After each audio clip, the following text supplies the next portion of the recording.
Hey everyone, and welcome back. If you are new or haven't seen the past episodes of this series, please pause the video and go check out the earlier videos of this fanfiction. It's no fun jumping right into a series without knowing what's happening. But with that said, let's continue with Chapter 3 of the Celestial Veil. Chapter 3 Craft Island. The Kanto Queen's horn blares as it pulls into Craft Island dock. All the rumors about the island are true. Fog covers everything but the little town of Fogoff. Dante walks down the narrow stairs leading from the ship and steps down onto the sick docks. He takes a deep breath of the fresh air, something he has been sorely lacking on the Kanto Queen. He follows the docks until they turn into cobblestone road, and he follows those until he's in the heart of Fogoff. The first thing Dante is welcomed by is an argument between two parents, obviously not from here, and one of the natives of the island dressed in a snappy suit. "Please, sir, you have to help us find our baby boy," the woman says with tears in her eyes. "I told you already, no one has gone missing on my island. Your son probably left for a new adventure." "Look, Amadeus, Reggie would call us every day, until 2 weeks ago when he went missing. I read the papers, sir. I know children have been going missing from here. I want at least a place to start looking," Mr. Beauregard pleads. "Poppycock," Amadeus Howard says, waving his hands in the air. "No one has ever gone missing from Fogoff or Craft Island for that matter. Trainers come and go to challenge our great tower. Trainers who fail to succeed in this challenge are often so heartbroken they leave without even telling anyone." Dante stops to watch this altercation take place, though he keeps his distance. Mr. Beauregard steps towards Howard with rage in his face. "That isn't my son. How many times do I have to tell you that our son was in constant contact with us during his time away from home?" "And you truly don't know your son," the mayor says as he turns his nose up at the Beauregards. Dante can't sit by any longer and steps in. "That's enough, Mr. Howards." His voice is sharper than he wanted to, but it gets the point across. Amadeus looks over at Dante and studies him. "And who might you be?" "Dante Lark, I'm with the Global Protection Agency," Howards interrupts. "Yes, I recall being told someone from your organization would be coming to my island. Like I told them, there have been no disappearances from my island." "That is for me to determine, sir," Dante says. He is growing agitated with Howard's attitude. "I have no time for this lunacy. Be quick with your investigation, Agent Larkin. Get off my island." Amadeus turns and storms off into the center of the town.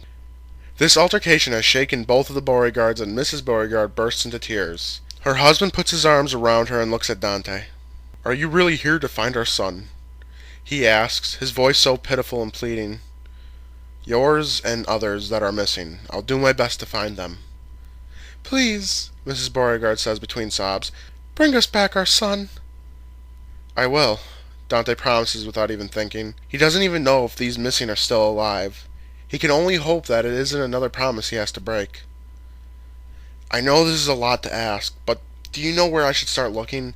Obviously the mayor is worthless. Have you two looked in any other places?" "The tower," Mrs. Beauregard blurts out. "It's the only place we couldn't check. They wouldn't let us in." "The townsfolk wouldn't even speak to us. It's like they're all hiding something," her husband adds, and then takes a closer step towards Dante.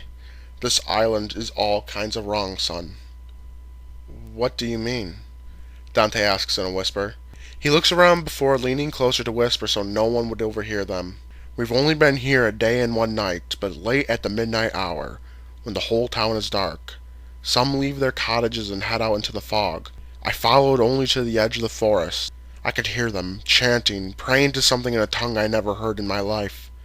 It chilled me to the bone. I ran back to the small inn and never looked back." The words of a broken father chill Dante to the point he feels it in his spine. He carries the tale in the back of his mind as he searches the village and questions those willing to talk to him. He could count those few on one hand. The people of Fogoff have sure went out of their way to make sure Dante knows he is not welcomed. Knowing this will be a long process, he decides it's best to save the rest of this for a new day. After checking into his room, he goes next door to the pub to drown this day away and fill his stomach. The small pub is as unwelcoming as the town was, but he is served regardless. Money is money, after all. As he picks at the fried Magikarp, he tries to bring up idle conversation with the bartender. He asks about the history of the island. "Look, newcomer, I am here to serve food and drink, not give history lessons. If you want to know about this place, go talk to old man Phillips in the corner there. The bartender snaps and walks away to serve others. Dante bites his tongue and looks over to the corner and sees an old man in a black shoresman coat. He figures what does he have to lose and walks over to the man called Phillips. May I join you? Dante asks. The old man looks up. His right eye is pure white while the other is gray-blue. He scratches at his thick gray beard while studying Dante. Phillips nods and Dante sits. Bartender said you know the island. I do. What is it that you want to know? History of the island, of this town, everything. And why would you want to know this? You ain't a trainer. Tourists don't give a ratata's ass about the history of this old island. Who are you?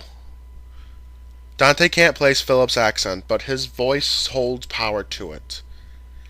I am Dante Lark. I'm here to investigate the trainer disappearance that half this town didn't think happened. These people have their heads so far up their rear they wouldn't be able to tell when the storm's rolling in. Philip sighs as he finishes his ale. I'm glad someone is finally looking into this. You actually believe, Dante says with a sigh of relief. I thought I was going to have to go into this blind. Aye, young trainers are going missing here. That is true. It's that blasted tower. That boy who runs it isn't right. That Kristoff rose from nothing and built a tower that size in less than a week. I don't care how much money you got or how many workers. Towers don't appear like that. And only being built at night? No, sir, something is wrong there. Oh, put a sock in it, Phillips. You're just angry that the town doesn't need you anymore. One of the bar patrons yells out. Dante turns back and looks over his shoulder at the one who just yelled out. He makes note of his features and turns back to the old man. What's he going on about? I used to be a harbor master. Kept this town alive with work and filled their pockets with coin.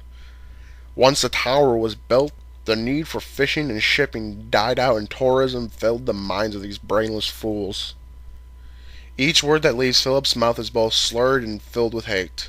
Hate for the tower and the change that took away his livelihood. What happened to the other fishermen? Dante asks. They went to other regions, went to where the work is. And why did you stay? I am part of a long lineage of Craft Island natives. We all were born here, we all die here. I have a duty to this island that must be fulfilled. Philip's voice went quiet and quieter with each word. It holds a seriousness that makes Dante want to know more about this old man. The missing trainers, Dante says, getting the conversation back on track. You think they went missing in the tower? I wouldn't say missing. I'm no detective or fancy agent, but I know well enough to know when someone goes into a building and never comes out, they didn't just go missing. So kidnapping, then? Dante asks quietly. Why? Philip shrugs. That tower is evil, lad. God knows what goes on in there. But it would be a place to start. And that's all I've been asking for. Thank you, Phillips. Dante says with a slight smile and stands to his feet. I hope you find those kids. Me too. I made a promise to one of their parents. I don't want to have break another promise. If you need anything, come by my place. House farthest out of town nearest the docks. Dante nods and thanks and leaves the pub. The night is cold and damp as Dante walks back to the inn. A night's rest will do him good, though he may not be able to sleep knowing something strange is happening on this island. His room is small and sparse, but it will be home until he solves this case. He undresses and looks out at the town from the window. There is no moon tonight and the whole town is dark. There are no lights even in the buildings he can see. It has an eerie feeling and Dante doesn't like it. The thought of what Mr. Beauregard said comes back to him again. A horrible thing to think about right before falling asleep. Dante tries to push it out of his head. He has a long day ahead of him and he will need his rest. Tomorrow he meets with the mysterious Kristoff, and he isn't sure what to expect. And that is the end of Chapter 3. Ah, Craft Island, full of mysteries and shitty people. But mostly mysteries. I know this is starting off slow, but trust me, things will pick up in the next episode. I really hope you all enjoy this. I take pride in my writing, and I love doing it for you guys. I always appreciate all feedback, both negative and positive, so leave your thoughts on the story in the comments below. If you enjoyed this video, leave a like and share it around. It helps me grow the channel, and I really appreciate it. Follow me on Twitter to know when all my videos go live, as well as I may be doing something special. The link to my Twitter is in the description below and on the front page of my channel. And, as always, this has been Black Phoenix. Thanks for watching, everyone.